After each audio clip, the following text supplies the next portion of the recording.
Akashvani Imphal Moirangthem Ibehaibi Pau Pajari Ahanbada Maruiba Pau National Press Day gi Thoram ngasi DIPR na sinduna Thoram asi Imphal gi nitai pachu thekta leba bibak asi auditorium da pangthokli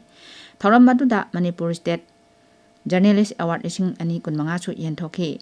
Bihar Vidhan Sabha Mikhalda NDA na chauna mai pakraba matungda anoba sarkar semnabagi thabak kanna chathari amasung Delhi gi Crime Branch na Imphal University gi mathakta namthak tawba amadi aranba thawong kya chathabagi dama FIR ani lokhatkre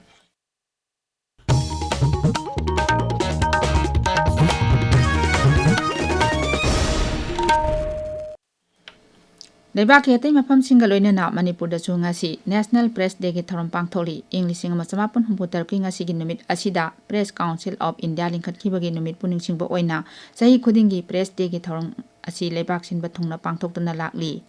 Rajya Directorate of Information and Public Relations DIPR na sinduna thorom asi Imphal gi nitai pachu thekta leiba DIPR gi auditorium da pangthokli Safeguarding Press Credibility Amidst Rising Misinformation haiba theme da pangthokpa thorom Sida Manipuri State Journalist Award ising ani kunmanga chu yenthokre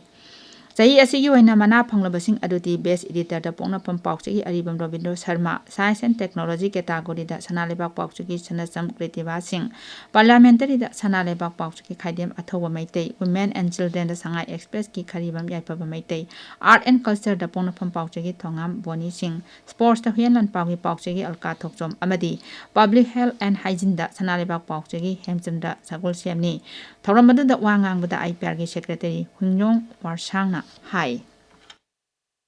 Akoi press tegi something akoi media da social media la pasigi henna press tegi authentic oiba akoi kai pibu ngambra se it's going to be a challenge me gi attract toba press ta thajaba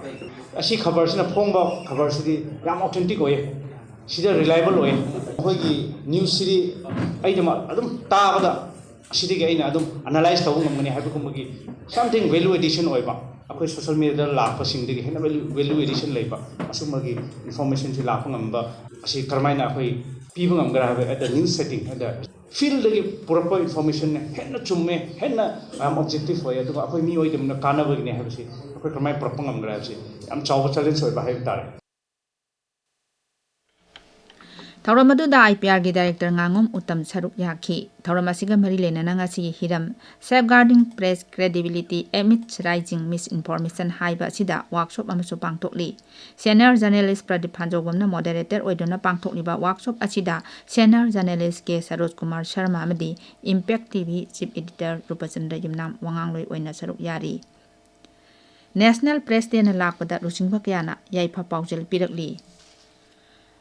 Manipur Sangai Festival ising ani kunmanga pangthokna bagidama semsabagi thabakan na chathari security akanba section thoranga loinana festival asi pangthokna bagidama Imphal gi hapta kangjebungda semsariba sada marpugi changda loire thasi kunma thoidagi hodana numit 10 ni chupna pangthokadaba Sangai Festival asida jagoi isai khutsa haibagi potlamching sana khotna ba yauna tongan tongan ba thoramching utkani ising ani taradagi hodana sahi khudingi leptuna pangthokna lakliba Manipur Sangai Festival asi Raja sida thokliba irang asina maram oiraga sahi ani lepluraba matung handak amuk nauna pangthokadabani Niyong kaina gari thowa amadi motor vehicle eki sana kanglon indaba singi mathakta ngarangchu Manipur Police na drive sathaki Manipur Police Control Room na thokpa cherol amagi matung ina gari da tentat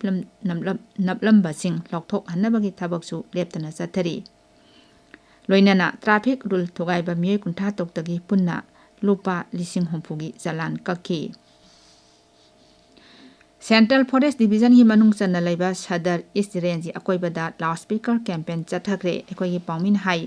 umang mai chakpa ain kaina leiba kothokpa uyan thatpa sing chanbana chingba aina yadaba thabak thoram chingdagi thingnanaba amadi ngakthoknabagi pandamda campaign asi forest vibhagna chathakibani campaign adugi saruk ama oina umang kannanaba sangsil agliba khongjang asi miyamna sumateng pangbinaba forest vibhagi maikaidagi appeal tawki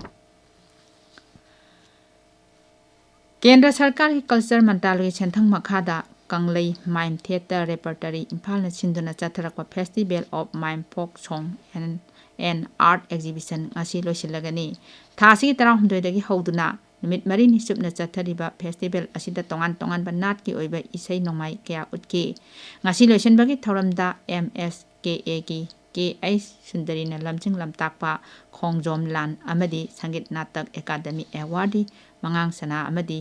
मंकाना लमचिंग लमताकपा लमुगी हाराव सैगोनबी highway इसेसिंग मियामदा लांथोकनी लोइनना Kanglei mime theatre की पेबेट हाइबा mime play सु उतकनी पेबेट हाइबा play असि Sangeet Natak academy awardee doctor Y Sadanand सिंहना direction पीबनी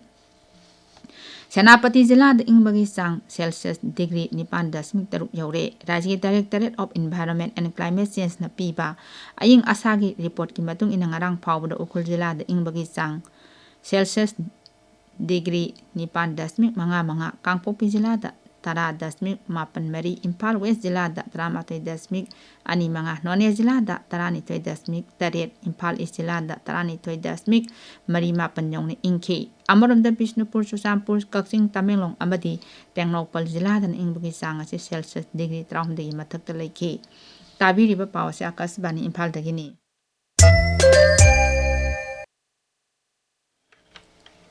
Bihar विधानसभा मिखलदा NDA Chowna माई पाख्रबा मतुंगदा सरकार सेमनबा अकनबा थबक चथरी लोक जनशक्ति party Ramvilas की president अमसुंग केंद्र की मंत्री चिराग पासवान हिंदुस्तानी अवाम मोर्चा की प्रेसिडेंट संतोष सुमन अमसुंग तोंगान एनडीए की लुचिंगबसिंगना जनता दल यूनाइटेड की प्रेसिडेंट अमसुंग मुख्यमंत्री नीतीश कुमार गा ngarang पटनादा उनके उनबदुदा सरकार सेंबगी मतंगदा वाफम क्या खनके जेडीयू की वर्किंग प्रेसिडेंट संजय झा अमसुंग केंद्र की मंत्री राजीव रंजन सिंहगसु बीजेपी की मकोक थोंबा लुचिंगबा केंद्र की गृह मंत्री अमित शाह गा न्यू दिल्ली दा उनके उनबदुदा बिहार अनोब सरकार सेमनबगी मतंगदा खननैनकी अमरोमदा बिहार राज्य की अरोइब मंत्रिमंडल की मिफम हयेंग पांगथोकलबा याय मिफम अदुदा हानगी मंत्रिमंडल डिजॉल्व तौबगा लोइनना अनोब सरकार सेमनबा खननैनरबा याय दिल्ली की क्राइम ब्रांचना अल फला यूनिवर्सिटी की मथक्ता नामथाक तौबा अमदी अरानबा थवोंग कया चथबगीदमक FIR अनि लखतख्रे दिल्ली पुलिस की पाउन हाई क्राइम ब्रांच की म्यूट कांगबो अमना यूनिवर्सिटी असिगी नेशनल कैपिटल दा लैबा ओखलाद ngarang चत्तुनी यंगसिनकी दिल्ली पुलिस ने यूनिवर्सिटी असिदगी तोंगान डॉक्यूमेंट सिंगबसु पिखलंगनबा नोटिस अमा इशू तौख्रे यूनिवर्सिटी ग्रांट कमीशन अमसुंग national Assessment and Accreditation Council नाकना यूनिवर्सिटी असिगी मथक्ता तोंगान अरानबा तौबगी थौरंग कया थेंगनबदगी यूनिवर्सिटी असिगी मथक्ता FIR सिंग अदु दिल्ली पुलिसना लखतखिबनी सिक्किम सरकारना राज्यदुदा लाकपा लमकोइबसिंगी येंगदुना सही असिगी ओइना डिसेंबर 15 दगी दौलम अमसुंग चोला हांगदोकलगनी सिक्किम सरकार की वारेप असी अहानबो ओइना मिचमसिंगना ngangkhai लमदम ओइ हाई सिक्योरिटी जोन असिदा संग याहनबगीदमक सिनबा अहानबा थौरांगनी पाउमीसिंगदा वा ngangbda सिक्किम की additional chief secretary for tourism CS राउंड हाई मफम असिदा मिचमसिंगना संगबा याहनबगीदमक सेमसाबा लोइसिलकले हाई सिक्योरिटी जोन ओइलिब ngangkhai मफम असिदा लम कोइबसिंगबु संगहनबा लखलिबा खोंथांग असि एडवेंचर अमसुंग हेरिटेज टूरिज्म हेना साखोटहनबगी पांदमदा पाइखटपनी इंडियन एयर फोर्स ना ngasi 9 सुबा एडिशन की भारत अमसुंग फ्रांस की ओइबा लेबाक अनि की एयर एक्सरसाइज गरुरा 25 ngasi दगी फ्रांस ता होरगनी इंडियन एयर फोर्स ना French air and space force का पुन्ना सिनबा एयर एक्सरसाइज असि थासी कुंतरे फाव सथगनी ngaksil मंत्रालय ने हाई एक्सरसाइज असिना रियलिस्टिक ऑपरेशनल एनवायरनमेंट की थबक थौरमसिंग हेना खुमांग सौक्सिल हलगनी मसीना professional interaction operational knowledge air फोर्सिंग की मरक्ता मखोई की हैसिंगबा अमगा ताथोक तासिन तौनबदा हेना खुदोंग चाबा पीरगनी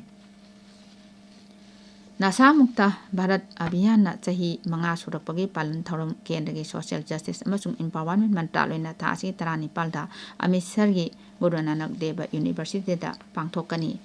अरोइबदा मरु इबा पाव अमो नेशनल प्रेस डे की थौरंग असी DIPR सिंधुना थौरम असी इम्फाल की निताई पाचो टेक्टर लेबा विभाग असी की ऑडिटोरियम दा पांगथोकली थौरम अदुदा मणिपुर स्टेट जर्नलिस्ट अवार्ड इसिंग अनि 15 सु यंथोखी बिहार विधानसभा मिखल एनडीए ना चाउना माई पाख्रबा मतुंगदा नौबा सरकार सेनबगी थबक कन्ना चथरी अमसुंग दिल्ली की क्राइम ब्रांच ना अल फला यूनिवर्सिटी की मथक्ता नामथाक तौबा अमदी अरानबा थवोंग कया चथबगीदमक FIR अनि लखतख्रे पावलोइजरे